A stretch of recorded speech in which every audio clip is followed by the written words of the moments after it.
see you. She's a New Yorker. That's how we work. We're New Yorkers. There you go. True faith and allegiance to the same. I do. That you take this obligation freely, without any mental reservation or purpose of evasion. I do. And that you will well and faithfully discharge the duties of the office on which you are about to enter, so help you God. I do. Congratulations. Thank you.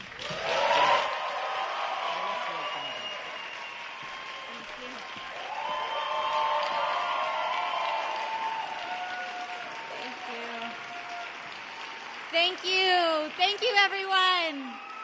Thank you. Thank you. What a moment. Thank you, everyone, so much for being here today, for joining us today. I want to begin by offering my thanks to everyone here, both physically and in spirit. Thank you to all of our elected officials that were here today to offer their kind words and their presence.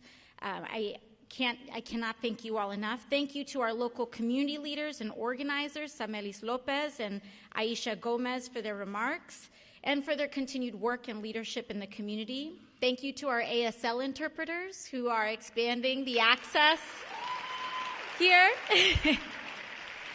to make sure that all people, regardless of ability, can enjoy this moment. Thank you to our color guard from our Junior Explorers program. Thank you to our Star Spangled Banner singer, Luis Ocasio Gonzalez. No relation, but it's a good year for Ocasios. And our spoken word artist, Alicia Martinez, of this very high school, the Renaissance School of Musical Theater and Technology. Thank you to my family, to my cousins who taught me to treat everyone like a prima or primo, to my mother who cleaned houses to give me every opportunity I ever had, and who taught me to always be proud of who we are and where we come from, no matter what. I want to thank my father, whose memory taught me how to have tough skin while maintaining a sense of humor and a love of neighbor. Lastly, I want to thank each and every single one of you. Thank you for being here, for choosing to gather in community today, and for showing up, because that is the single most important factor in creating and improving community, choosing to show up for each other. So thank you all very much.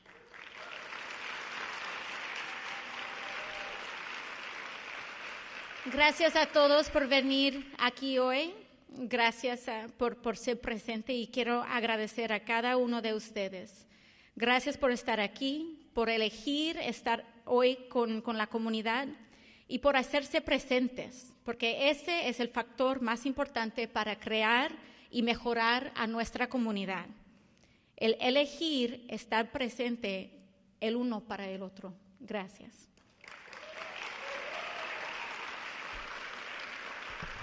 Wow. We've had quite a first 6 weeks. It would have been earlier, but the government was shut down for a month. We entered and we were sworn in to a government shutdown. We had to navigate a situation, a hostage situation, where Republicans took every federal worker's paycheck hostage in order to build an unpopular wall that the majority of the American people don't want. But we ended it, and we got through it, and we defeated it. But I want to make clear that while us as elected officials negotiated a great deal during that time, it wasn't us who ended the government shutdown. It was you. It was Bronx and Queens residents like Mr. Obed of Morris Park, a JFK air traffic controller and a Yemeni immigrant who called me on the same week that the second paycheck was about to be missed by federal workers. And he told me his story. I spoke with Mr. Obed for about 30 minutes on the phone, and I was able to translate his story into a speech on the House floor. Because in a time when the government was shut down, they were trying to pit federal workers against immigrants. They were trying to hold a paycheck hostage to get people to approve a wall that they knew was wrong. But the thing about New York City is that our federal workers know that we cannot be separated. And Mr. Obed was a perfect example because he was a federal worker that was also an immigrant.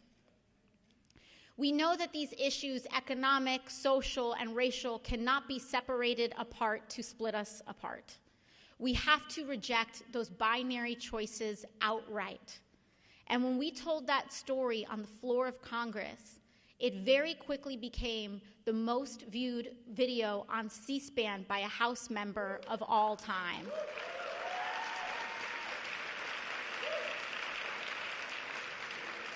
That moment and that gesture was just one puzzle piece of the increasing public pressure that made the shutdown untenable. But every single step of that belonged to everyday people. The Green New Deal that we introduced 2 weeks ago, which was an amazing step forward. When we first were engineering it, before it was introduced, they were saying she's divisive. She's too confrontational. No one will sign on to a single piece of legislation that she introduced. And then the first day, we were able to introduce a resolution in both chambers, co-sponsored by every presidential candidate and every Democratic presidential candidate, and 65 House members.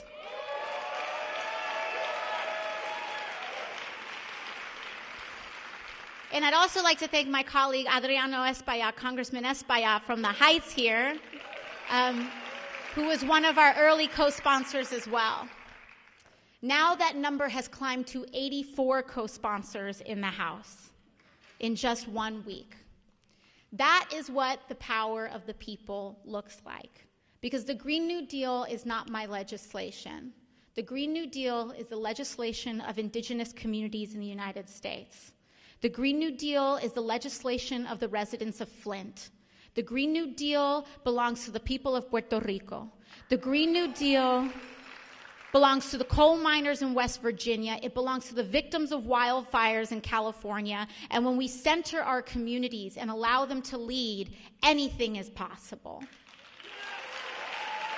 Anything is possible.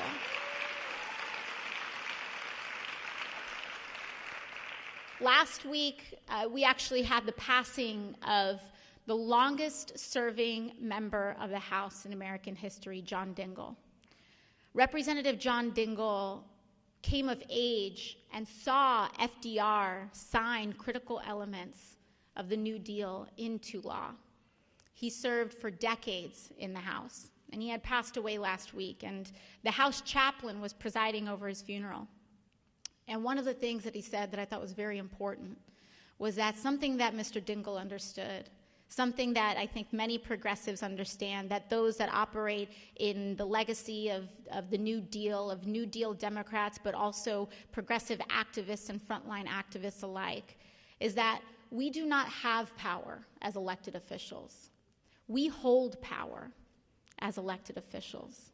We steward power for others and for our community, but that power does not belong to us. That power is created by our communities, and that's what allows things to be influential in the first place. And so I want to thank each and every one of you again for being here and taking up that presence, because what I'm going to ask you today is to continue to build power, here at home. Because as we've seen, when we stand up and say that dignity for immigrants, a living wage, an economic and ecological future is not up for negotiation, and we will not take no for an answer for dignity for working people in the United States of America. That when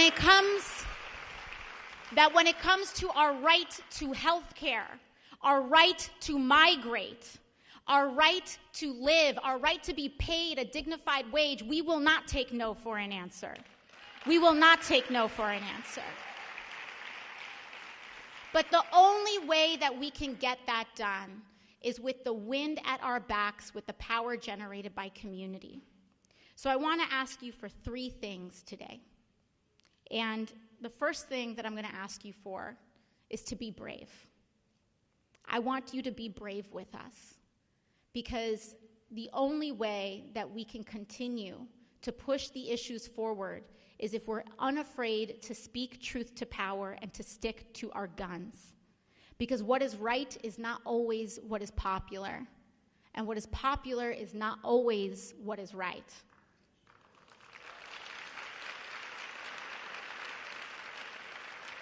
When we stand up for the rights of people of color, they will say, why are you being divisive?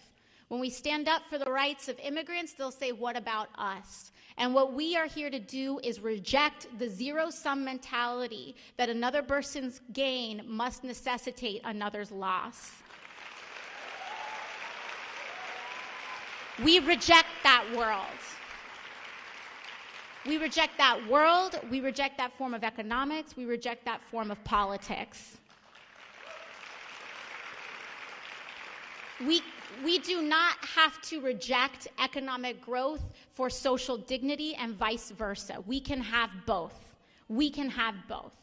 And so I want you to be brave with us, because that courage, even though what is right is not always what is popular and vice versa, when we have the courage to stand and advocate for our values, we can make the right thing the popular thing. We can. But it can't just be me, and it can't just be up to any one of us. We have to do that as a community. The second thing that I'm going to ask is to work alongside us. Not just work with us, but to work alongside us. I'm going to ask you today to consider doing things like joining your PTA, or to maybe show up to your community board meeting for the first time, or to lead a Girl Scout troop. Yeah! I'm a former Girl Scout, so I have to do the plug. Cookie season, guys. I want to ask you to engage in your community. You know, so often here in New York City, we can go years living on our floor and never knock on our neighbor's door. And I'm asking you to knock on your neighbor's door. I'm asking you to check in on each other, to talk to people that you've never talked to before. In fact, let's take a moment, and I want you to turn around and shake the hand of everyone around you. And greet them. I should have done that at the beginning. Sorry, guys.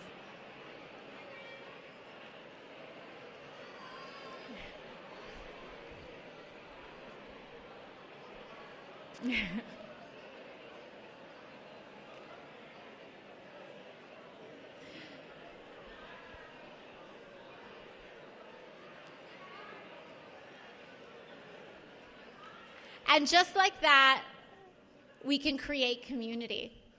It really just takes that invitation to do that. It really takes that pause to get to know and really see the faces of the people around us. It's so easy, the culture of our city, to just, head down, walk to the subway, go to work, do your thing, and come back. But when we actually take the moment to look up and look at the people around us, to see that if you do it enough, the faces on the subway start to become familiar, then it allows us to fight for each other. So I'm asking you to work alongside us in creating that community, because the more we create that community here in the Bronx and the more that we do it in Queens, the more powerful we become, the more capable of change we are. And we did see that this week. Because when we do that, and when we fight for ourselves, and we say, it's not just about any job, we need to have a dignified job. We need to create dignified jobs in New York City, jobs that pay well, jobs that contribute to community, jobs that are part of a moral economy. We do not have to settle for scraps in the greatest city in the world.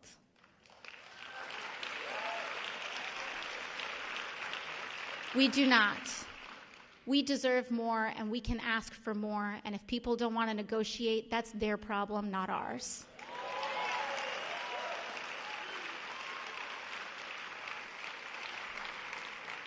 And the last thing I want to ask for today is to have a relationship with us, with our office.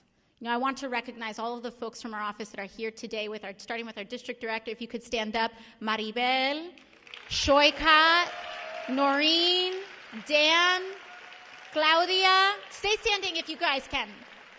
Claudia, Clarissa. They're not here. Randy, they're not here right now, but Dan's here. Sorry, I'm like looking. Annika, they may not be here right now, but Ariel Ekblad, Kingsley, Corbin. This is your team. These are your public servants. And I want you to know their faces. I want you to see them, because when you call our office on the phone, this is who is going to pick up. And this is who's going to be working for you in addition to me. So give them a big round of applause. Thank you, guys.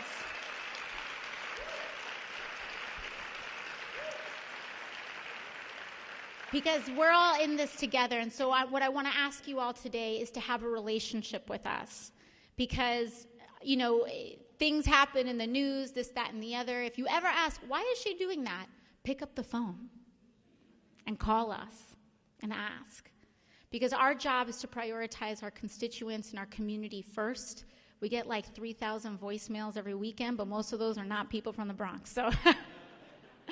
So understand, and I want to ask you to have a relationship with us, because the only way that we can continue to navigate and advocate for the community is when the community tells us how they feel.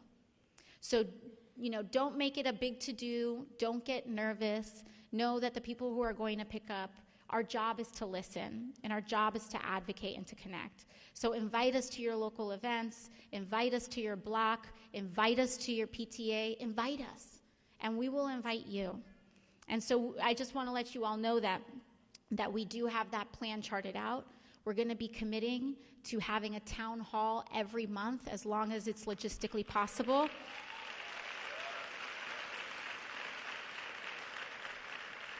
And we want to create that culture of engagement again.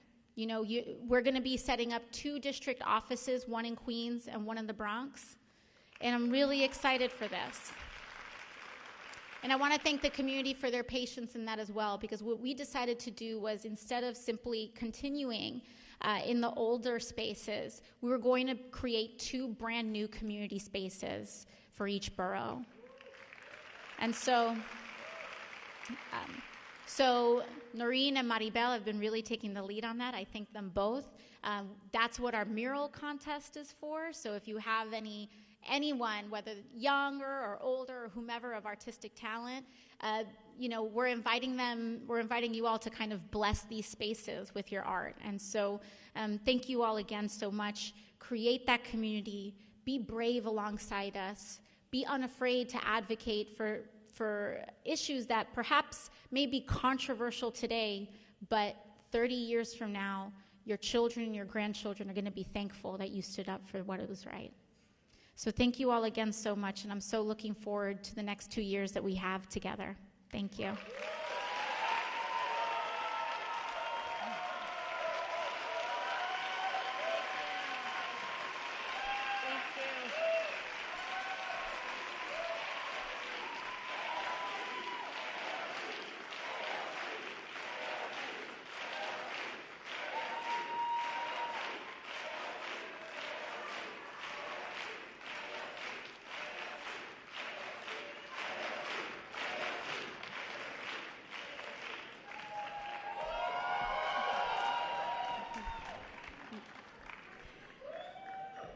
Thank you all for coming out and sharing this monumental moment.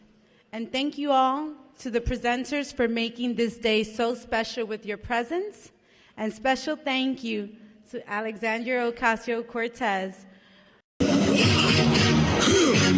Yeah. Absolutely.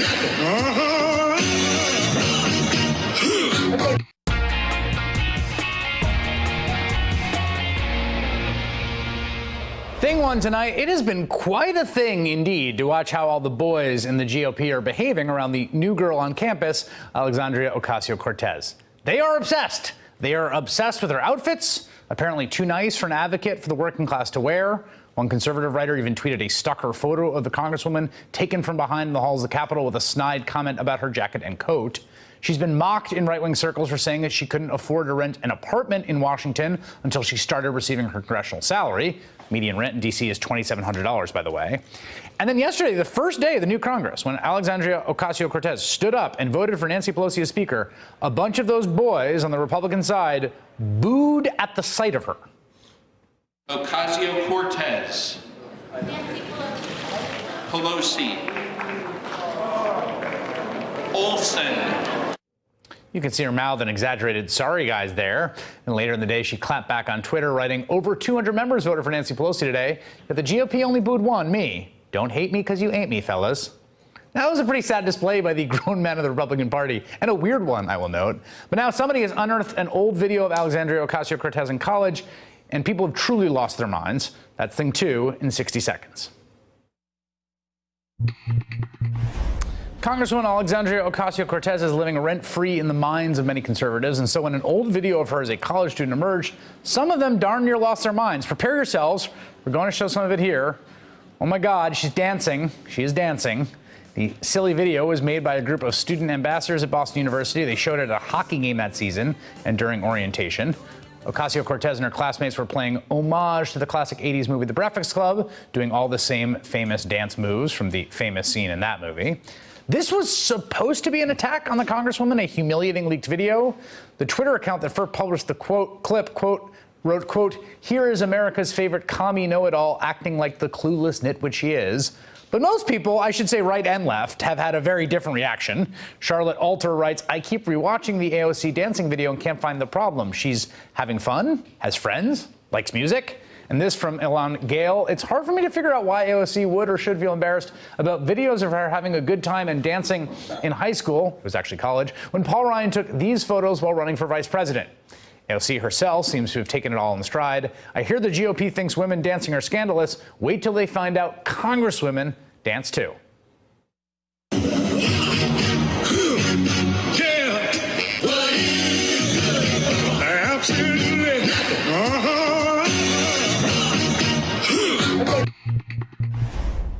Hey there, I'm Chris Hayes from MSNBC. Thanks for watching MSNBC on YouTube. If you want to keep up to date with the videos we're putting out, you can click subscribe just below me or click over on this list to see lots of other great videos. First, my colleague from Vermont had asked you several questions about AMI, the parent company of the National Enquirer. And in that, you mentioned a treasure trove, a quote, treasure trove of documents in David Pecker's office relating to information assembled from all these catch and kill operations against people who potentially had damaging information on the president. You also mentioned that the president was very concerned about the whereabouts of these documents and who possessed them. Does that treasure trove of documents still exist? I don't know. I had asked David Pecker for them. So you would say the person who knows the whereabouts of these documents would be David Pecker? David Pecker, Barry Levine, or Dylan Howard. Okay, thank you. Secondly, I want to ask a little bit about your conversation with my colleague from Missouri about asset inflation. To your knowledge, did the president ever provide inflated assets to an insurance company? Yes. Who else knows that the president did this? Alan Weisselberg, Ron Lieberman, and Matthew Calamari. And where would the committee find more information on this? Do you think we need to review his financial statements and his tax returns in order to compare them? Yes, and you'd find it at the Trump org. Thank you very much. The last thing here, the Trump Golf Organization currently has a golf course in my home borough of the Bronx, Trump Links. I drive past it every day, going between the Bronx and Queens. In fact, the Washington Post reported on the Trump Links Bronx course in an article entitled, "Taxpayers Built This New York Golf Course and Trump Reaps the Rewards." That article is where many New Yorkers and people in the country learned that taxpayers spent $127 million to build Trump Links in a, quote, generous deal allowing President Trump to keep almost every dollar that flows in on a golf course built with public funds. And this doesn't seem to be the only time the president has benefited at the expense of the public. Mr. Cohen, I want to ask you about your assertion that the president may have improperly devalued his assets to avoid paying taxes. According to an August 21st, 2016 report by the Washington Post, while the president claimed in financial disclosure forms that Trump National Golf Club in Jupiter, Florida, was worth more than $50 million, he had reported otherwise to local tax authorities that the course was worth, quote, no more than $5 million. Mr. Cohen, do you know whether this specific report is accurate? It's identical to what he did at Trump National Golf Club at Briarcliff Manor. Do you know, to your knowledge, was the president interested in reducing his local real estate bills, tax bills? Yes. And how did he do that? What you do is you deflate the value of the asset, and then you put in a request to the tax department for a deduction. Thank you. Now, in October 2018, the New York Times revealed that, quote, President Trump participated in dubious tax schemes during the 1990s, including instances of outright fraud that greatly increased the fortune he received from his parents. It further stated from Mr. Trump, quote, he also helped formulate a strategy to undervalue his parents' real estate holdings by hundreds of millions of dollars on tax returns, sharply reducing his tax bill when those properties were transferred to him and his siblings. Mr. Cohen, do you know whether that specific report is accurate? I don't. I wasn't there in 1990s. Who would know the answer to those questions? Alan Weisselberg. And would it help for the committee to obtain federal and state tax returns from the president and his company to address that discrepancy? I believe so. Thank you very much. I yield the rest of my time to the chair.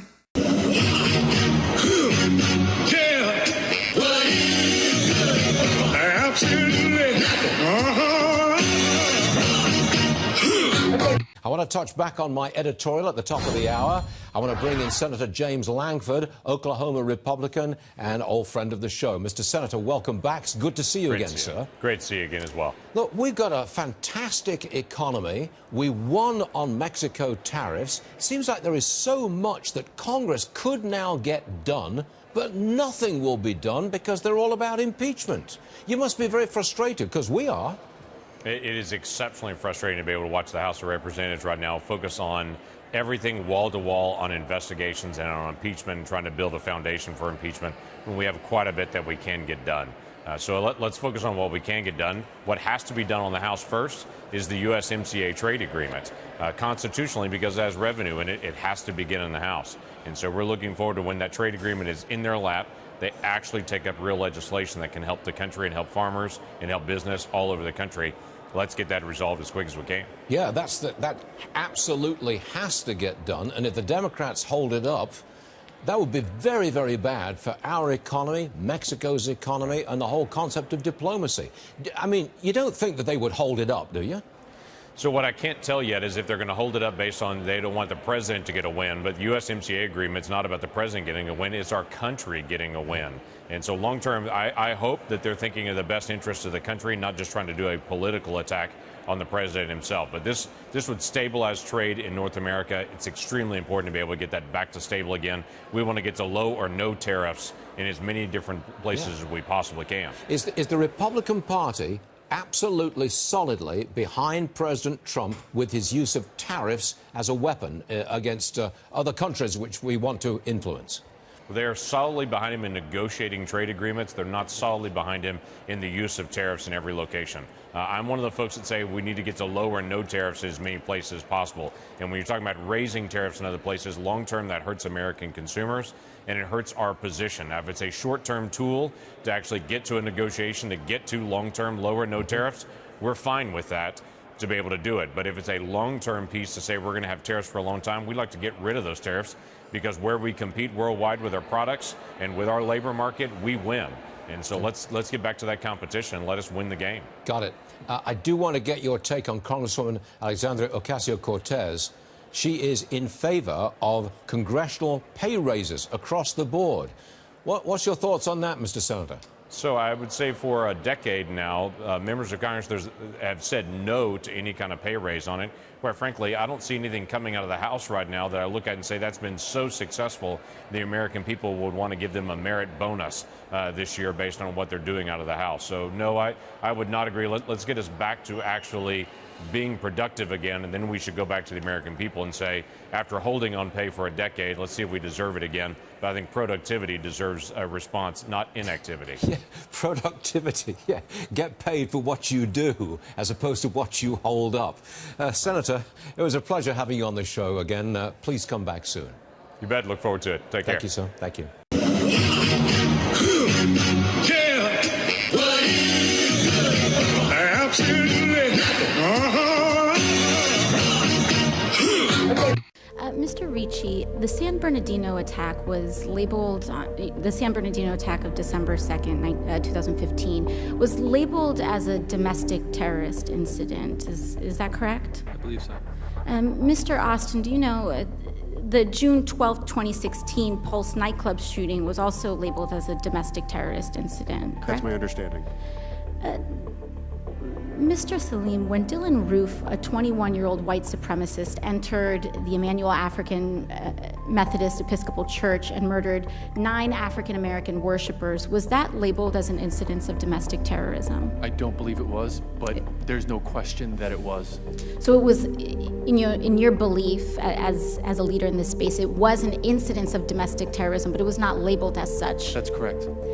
Was the white supremacist shooting at Pittsburgh Tree of Life Synagogue labeled as a domestic terrorist incident?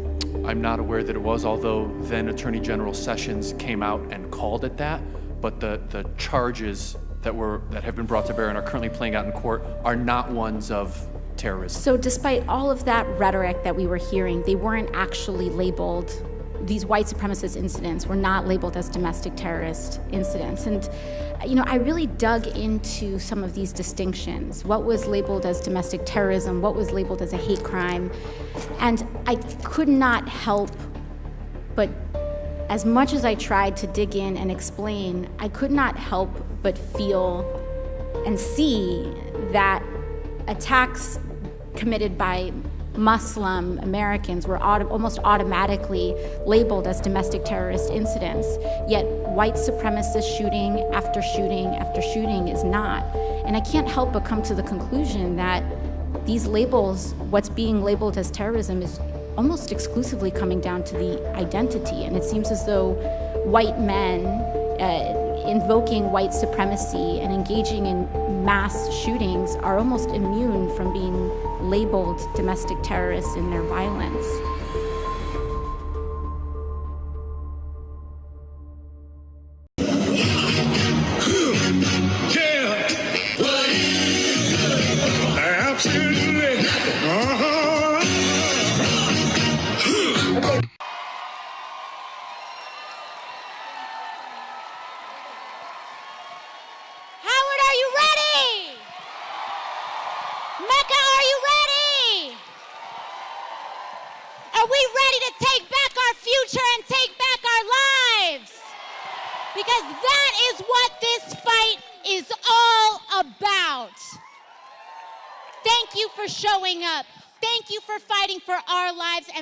For fighting for the generations to come, because we are not going to give up.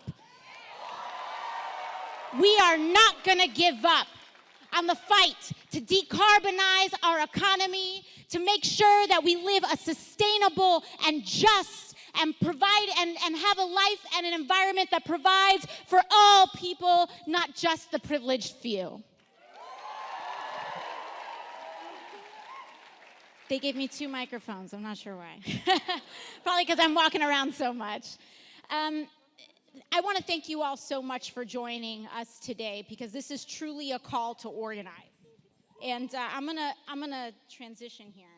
This works. I want to thank you all again so much for showing up, because once again, this is a call to organize.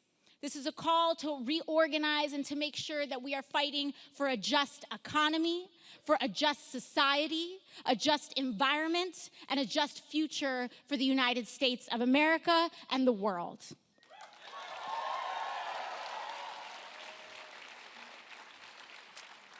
It was reported today that this weekend, for the first time in human history, we have reached atmospheric levels of carbon at 415 parts per million. This has never been seen in recorded human history. In fact, meteorologist Eric Holthus and journalists said simply about this measurement and development, we do not know a planet like this. The last time our planet hit 415 was in the Pliocene period. Oceans were 90 feet higher.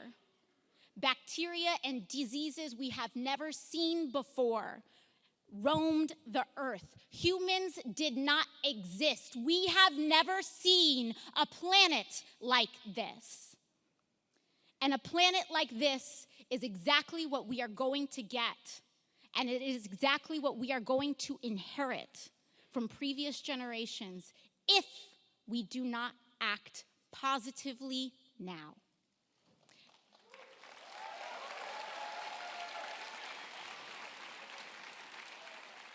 That is the simple truth. So often, when folks, particularly conservatives on both sides of the aisle, say,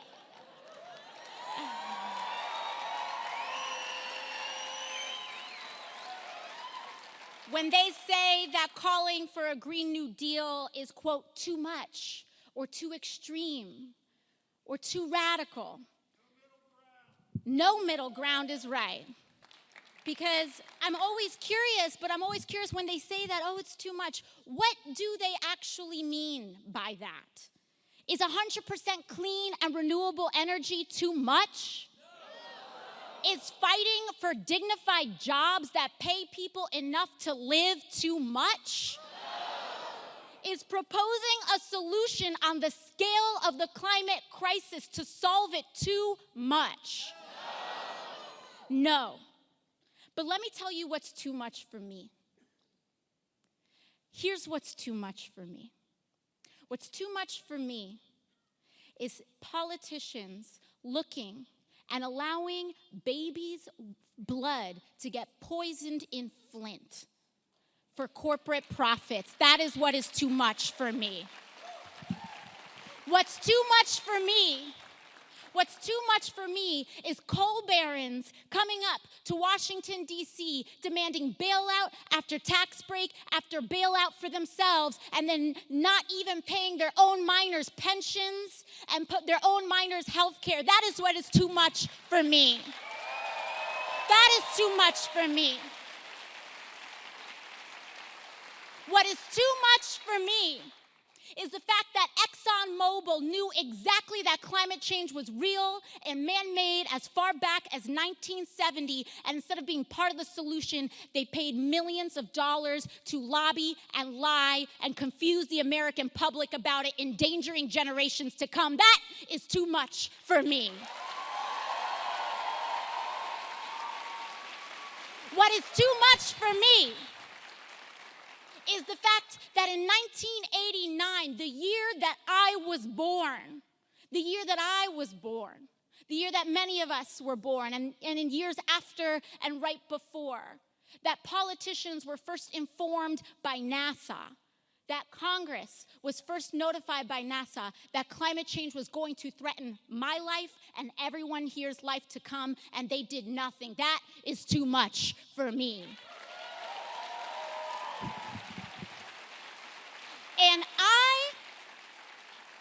And I will be damned if the same politicians who refused to act then are going to try to come back today and say we need a middle of the road approach to save our lives. That is too much for me.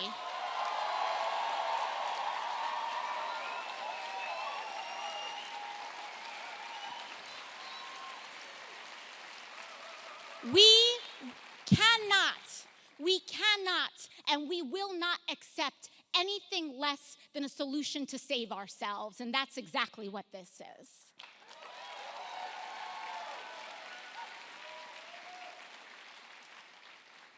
When we talk about the path forward, I wish that as a leader, I could give you comfort about our future. I wish that as a public servant, I can come here and tell you that everything's going to be all right. But I can't tell you that today because I'm not interested in lying to you. But frankly, there is no reason for us to be comfortable right now. We are at 4:15. 4:15. There is no reason for us to be comfortable. And I'm not here to guarantee to you that everything will be okay.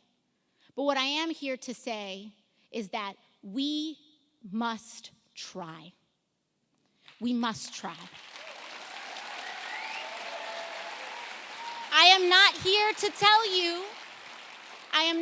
tell you that all Democrats are good and all Republicans are bad, and that if you simply elect someone with a D next to their name, that our problems will be solved.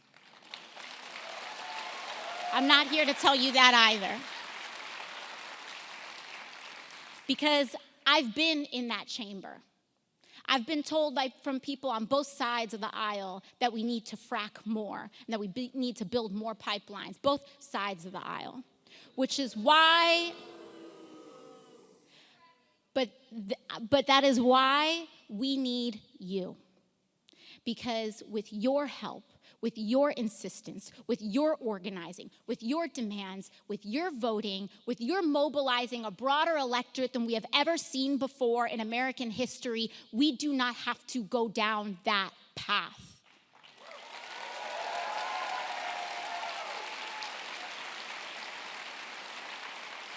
Our history may be written, but our future is not. And we have every possibility in the world to change it. And cynicism about our future is exactly what the opposition wants.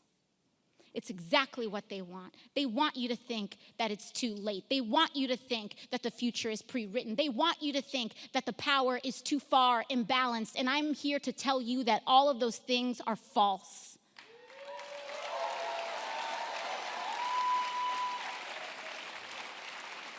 We are at a crossroads unlike any we have seen before.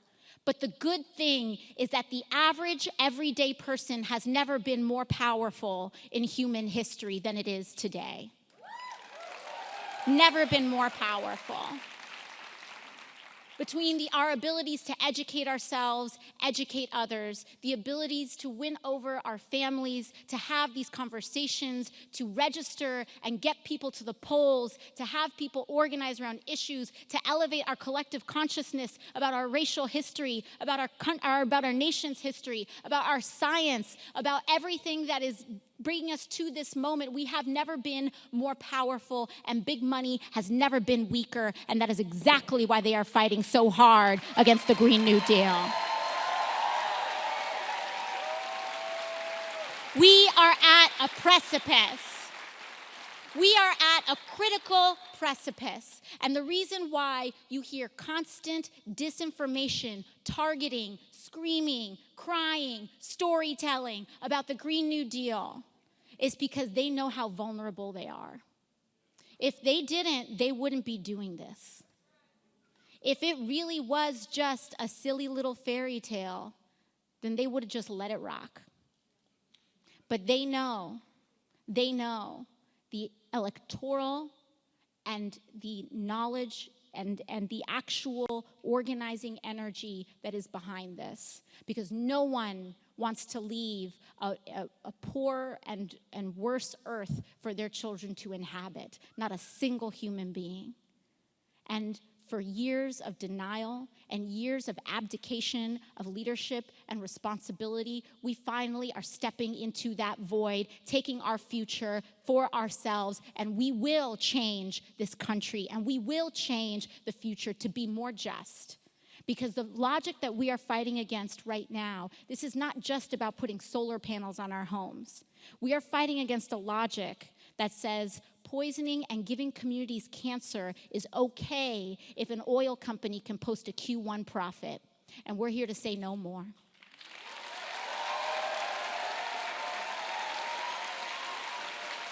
What we are fighting against is a logic that says it is okay to pay someone less than they need to live. And we are here to say no more. And what we are also fighting against is a logic that says we can extract enough off of human life and our environmental resources to the point of destroying our own humanity just to post-profit no more. We will not accept that anymore. We cannot accept that anymore. So lastly, what I'm here to tell you all is that while I am not here to assuage all of our fears, and while I'm not here to bring you comfort, what I am here to do is point to the possibility of our future. And if we act in that possibility, every day that we act in that possibility, we will have hope. And that is where hope will come from. Hope will come from our ability to act. Hope will come from our small actions every single day. And hope will come from us refusing to settle for less. Because for so long, this political paradigm that we have operated in has relied on us settling for less in order to, quote, win. And what that logic has gotten us to say settle for less in order to win caused us to lose 1,000 seats until recently the House, the Senate, and the presidency. And the idea that if we continue on that logic, that we will somehow win after years and years of losing is the definition of insanity.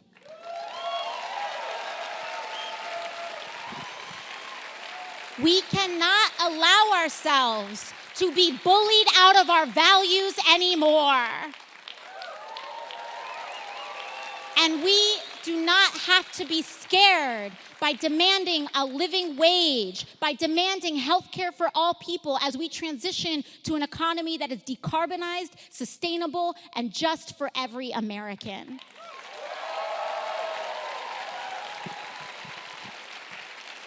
But again, I cannot do this, but you can. We can together. It is going to take a level of organizing that we have never seen, but that is what we have been doing. We've already been pursuing levels of organizing that we have never seen. People say what is possible in electoral politics. People will vote for this, people won't vote for that. The turnout for the 2018 midterm primary was 19%. 19%. And everyone is talking about what is electorally possible. But here's another statistic. In New York's 14th congressional district, in that primary, we expanded the electorate by 68% over the last off-year midterm election. People will vote if there is something worth voting for. And a Green New Deal is exactly what that is. Thank you all so much. Let's organize together. Don't settle for less. And we are going to march to this future together. Thank you very much.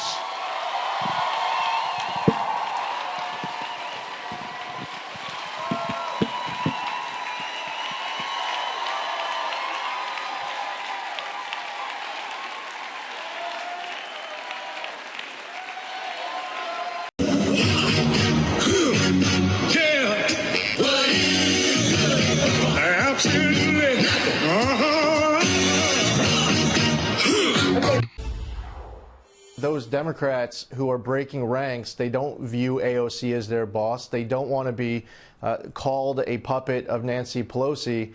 They make that decision. Now they have to make a decision as far as future votes that come up as well, whether or not they're going to be their own man, their own woman, or they're going to end up getting on board with AOC and her agenda as if she is their boss.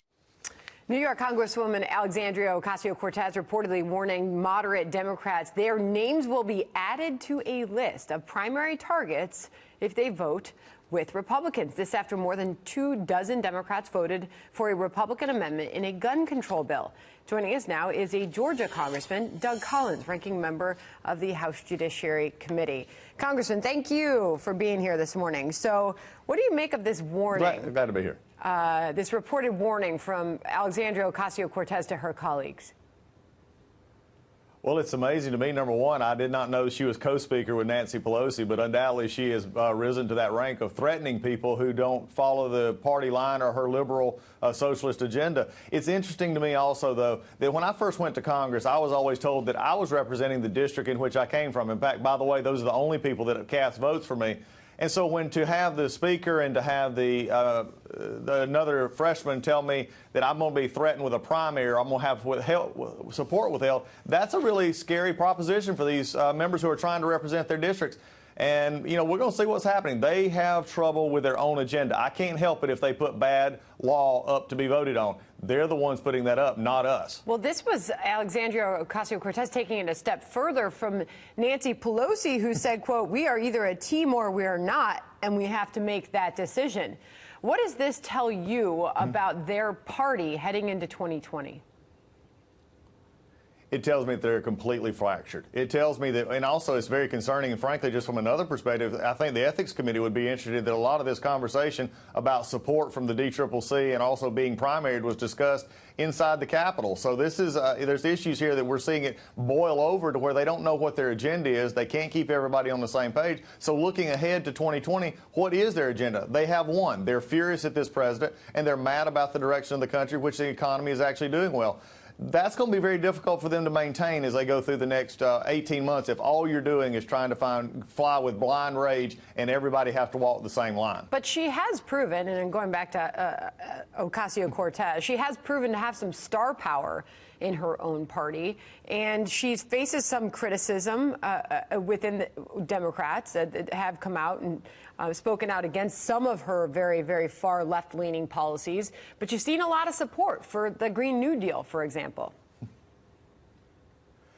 It is amazing to me how in this day of politics that it is more about the appearance and flash than it is the substance. I have no problem with her doing whatever she wants to do as far as her, you know, appealing to a new generation, reaching out on Instagram or Twitter. That's fine with me. What bothers me is what she's actually advocating for. The new Green Deal, which is a completely unworkable $93 trillion plan by one estimate. It also affects me when I start looking at the socialist tendencies and also ask New York City how they're feeling right now about having jobs that are left from Amazon, when she also then said, again, a policy statement here said, we'll spend the $3 billion on infrastructure.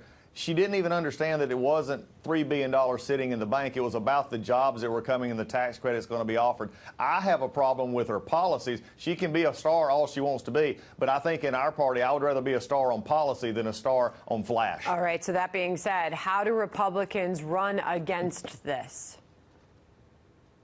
We keep pointing toward the policies. We keep pointing out the fact that on this week on gun legislation, which they wanted to promote, it will not do what they said it was going to do. In fact, it was actually perpetrating a fraud on victims of mass violence because it won't do what they said it would do. It also has problems. When we look at policy, we can make a case to the American people that the economy is doing well because we passed good legislation. The economy is doing well because of tax reform. The economy is doing well because of the president and deregulation. Our world standing is improved because the president has taken a strong stand across the world. We go back to what we do best, and that is making sure that the policy is right and making sure we communicate it. That's what we've got to do better on. In fact, I'm encouraging my Republican colleagues to do better on messaging, going home and making sure people understand why our policies are better and why their policies will actually hurt us. Congressman Doug Collins, thank you.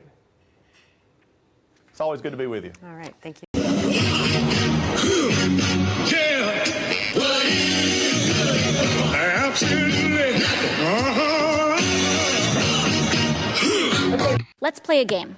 Let's play a lightning round game. I'm going to be the bad guy, which I'm sure half the room would agree with anyway. And I want to get away with as much bad things as possible, ideally to enrich myself and advance my interest, even if that means putting my interests ahead of the American people. So, if I want to run a campaign that is entirely funded by corporate political action committees, is there anything that legally prevents me from doing that? No. So let's say I'm a really, really bad guy, and let's say I have some skeletons in my closet that I need to cover up so that I can get elected. Mr. Smith, is it true that you wrote this article, this opinion piece for the Washington Post entitled, "These payments to women were unseemly, that doesn't mean they were illegal"? Well, I can't see the piece, but I wrote a piece under that headline in the Post, so I assume that's right. Okay, great. So, green light for hush money. I can do all sorts of terrible things. It's totally legal right now for me to pay people off. So, I use my special interest dark money funded campaign to pay off folks that I need to pay off and get elected. So, now I'm elected, now I'm in. I've got the power to draft, lobby, and shape the laws that govern the United States of America. Are there any limits on the laws that I can write or influence? There's no limit. So there's none. So I can be totally funded by oil and gas. I can be totally funded by Big Pharma, come in, write Big Pharma laws, and there's no limits to that whatsoever. That's right. The last thing I want to do is get rich with as little work possible. That's really what I'm trying to do as the bad guy, right? So is there anything preventing me from holding stocks, say, in an oil or gas company, and then writing laws to deregulate that industry and cause, that could potentially cause the stock value to soar and accrue a lot of money in that time? You could do that. So I could do that. I could do that now with the way our current laws are set up. Yes? Yes. Okay, great. Is it possible that any elements of this story apply to our current government and our current public servants right now? Yes. Yes. So we have a system that is fundamentally broken. We have these influences existing in this body, which means that these influences are here in this committee shaping the questions that are being asked of you all right now. Would you say that that's correct, Yes. Mr. Marabani or Mr. Schaub? Yes. In terms of laws that apply to the president, yeah, there's just almost no laws at all that apply to the president. So I'm being held, and every person in this body is being held to a higher ethical standard than the President of the United States. That's right, because there are some ethics committee rules that apply to you. And it's already super legal, as we've seen, for me to be a pretty bad guy. So it's even easier for the President of the United States to be one, I would assume. That's right. Thank you very much.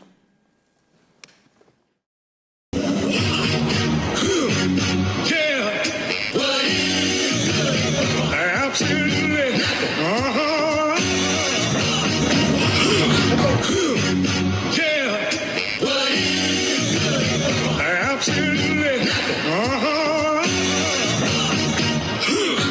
Gentlewoman from New York, Ms. Ocasio-Cortez, is recognized for 5 minutes. Thank you, Madam Chair. Mr. Sloan, earlier today you said that Wells Fargo does not put profits over people, correct? That's correct. I'm interested in the human rights abuses and environmental disasters that some say are financed by your bank, Wells Fargo. In a recent Guardian article by Crystal Tubles and Matt Remley, they stated, Wells Fargo has pursued profits without principles by investing in private prisons, for-profit immigration detention centers, loan shark-like payday lending, and holding much of the bond debt, strangling Puerto Rico's efforts to lift itself out of its financial crisis. Is it true that Wells Fargo has invested or financed in some of these industries? We made a decision 2 years ago to exit the two relationships that we had with two private prisons firms. One has been exited, and then when the credit agreement with the other one amortizes and matures, we will no longer have that relationship. Are those two companies Geo Group and CoreCivic? Correct. And which one has been exited, Geo Group or CoreCivic? I can't recall exactly which one. But, okay. Yep. Madam Chair, I'd like to seek unanimous consent to submit 3 reports highlighting the bank's role in debt financing these groups, the for-profit prison companies running ICE detention facilities. Without objection, such is the order. Mr. Sloan, why was the bank involved in the caging of children and financing the caging of children to begin with? I don't know how to answer that question because we weren't. So in finance, you were financing and involved in debt financing of CoreCivic and Geo Group, correct? For a period of time, we were involved in financing one of the firms. We're not anymore, and the other. I'm not familiar with the specific assertion that you're making, but we weren't directly involved in that. Okay, so these companies run private detention facilities run by ICE, which is involved in caging children. But I'll move on.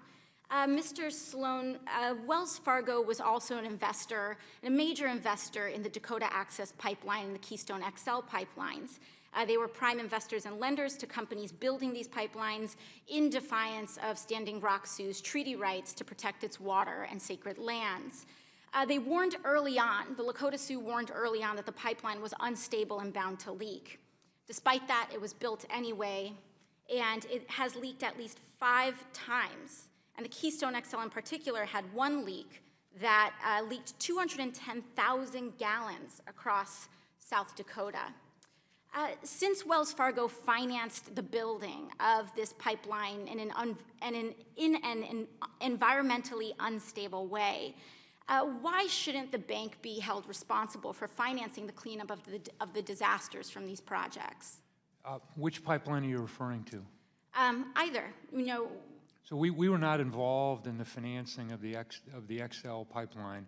We were one of the 17 or 19 banks that was involved in the financing of the Dakota Access Pipeline. Okay, so Wells Fargo hasn't financed any company associated with the Keystone XL pipeline? No, I didn't say that. I said we're not involved in financing that pipeline specifically. Okay, so let's focus on the Dakota Access Pipeline. Should Wells Fargo be held responsible for the damages incurred by climate change due to the financing of fossil fuels and these projects? I don't know how you'd calculate that, Congresswoman. Say from spills, or when we have to reinvest in infrastructure, building seawalls from the erosion of infrastructure, or cleanups, wildfires, et cetera. Related to that pipeline, I'm not aware that there's been any of what you described that's occurred related How to that pipeline. about the cleanups from the leaks of the Dakota Access Pipeline? I'm not aware of the leaks associated with the Dakota Access Pipeline that you're describing. So hypothetically, if there was a leak from the Dakota Access Pipeline, why shouldn't Wells Fargo pay for the cleanup of it, since it paid for the construction of the pipeline itself? Because we don't operate the pipeline. We provide financing to the company that's operating the pipeline. Our responsibility is to ensure that at the time that we make that loan, that customer, and we have a group of people in Wells Fargo, including an environmental oversight group headed by one of my colleagues who used to be at the EPA. So one question, why did Wells Fargo finance this pipeline when it was widely seen to be environmentally unstable? Again, the reason that we were one of the 17 or 19 banks that financed that is because our team reviewed the environmental impact, and we concluded that it was a risk that we were willing to take. Thank you. Yeah,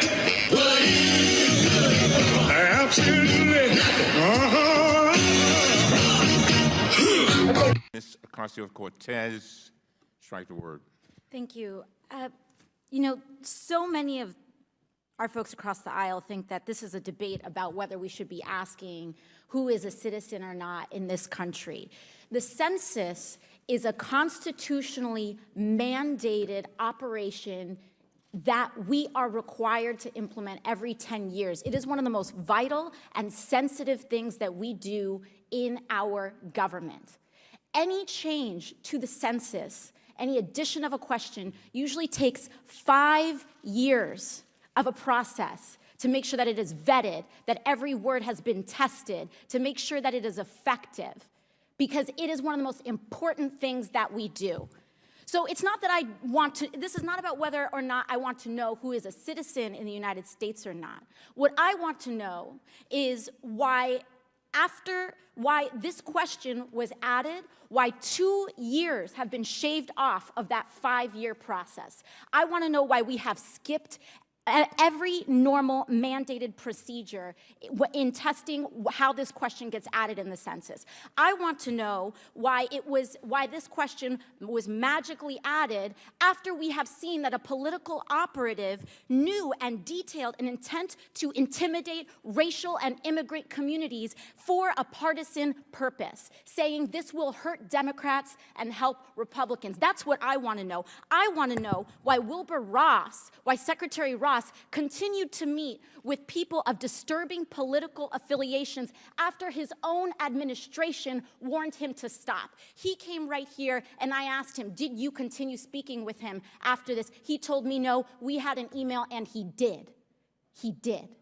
I want to know why people like Chris Kobach, with a documented history of overseeing effects. He has a resume of voter suppression techniques in the state of Kansas. I want to know why folks like that have their fingerprints all over the most sensitive census operations that we have as a United States government. This determines who is here. This determines who has power in the United States of America. That is what we want to know. I want to know about corruption.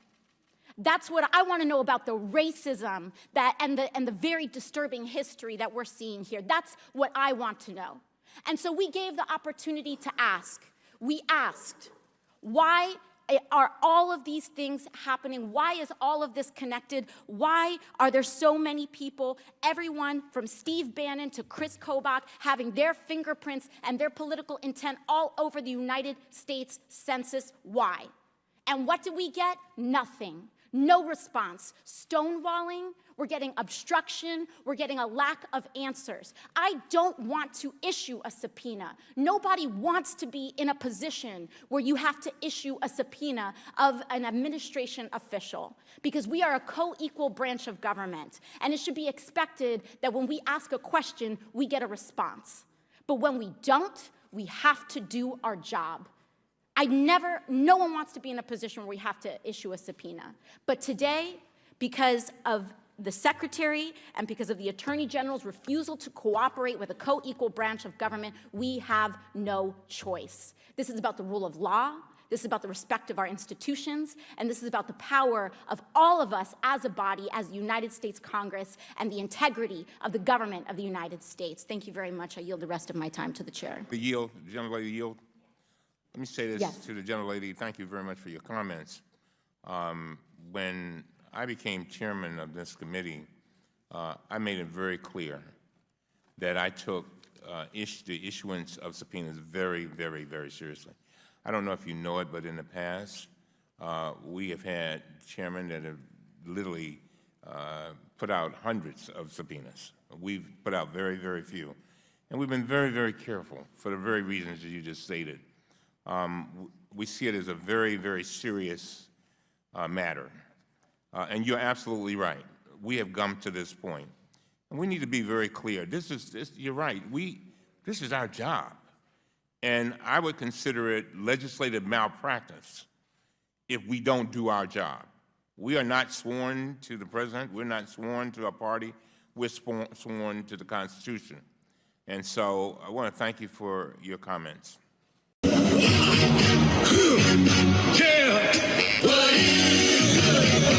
Absolutely. We've seen white supremacist attacks that were clearly domestic terrorism. Experts, in fact, the acting AG, Jeff Sessions, even called some of these incidents domestic terrorism incidents. The Emmanuel AME Church shooting of Black Americans in Charleston and the Tree of Life synagogue shooting in Pittsburgh of Jewish people, those were only designated and charged as hate crimes, not domestic terrorist incidents. Mr. McGarity, why did the FBI not believe that these incidents were domestic terrorist incidents? That's not correct. I don't know who told you that we didn't, but we certainly had cases open on them in both those cases. But the actual charge, was the actual charge domestic terrorism? You're not going to find an actual charge of domestic terrorism out there. If you look at Title 18, right? If you're looking for... Well, it says here that, but at the San Bernardino shooting or the Orlando Pulse nightclub shooting, they were designated and charged as domestic terrorist incidents. They were charged, I'd have to go back and look, they were charged likely with, if there was a connection to a foreign terrorist organization, it would likely fall under 18 U.S.C. 23 A or B. Doesn't it seem that because the perpetrator is That's Muslim, not correct. That has nothing that to do- the that- designation would No. say it's a foreign No, organization? That's not correct. That is not correct. Okay. Can you explain Yeah. why? So, homegrown violent extremists, most of the people we arrest in the United States, homegrown violent extremists, self-radicalized, born in the U.S., doesn't matter what religion. But the Orlando Post Club shooter meets those qualifications, and you're He was implying. worked as an international terrorist because he was following under the definition. But he of was how we homegrown work and homegrown violent self-radicalized. extremist cases, how we work homegrown violent extremist cases under the global jihad, we worked under international terrorism. That is correct. Is white supremacy not a global issue? It is a global issue So why are they not charged with foreign? because the United Terrorism. States Congress doesn't have a statute for us for domestic terrorism like we do on a foreign terrorist organization like ISIS, Al-Qaeda, Al-Shabaab. Could you see how this could create issues and discrepancies with how violent extremism by Muslim perpetrators could potentially, even if it's unintentional, but that there are holes and there are gaps here, not through your fault or any one specific person's fault. It could be our fault as Congress.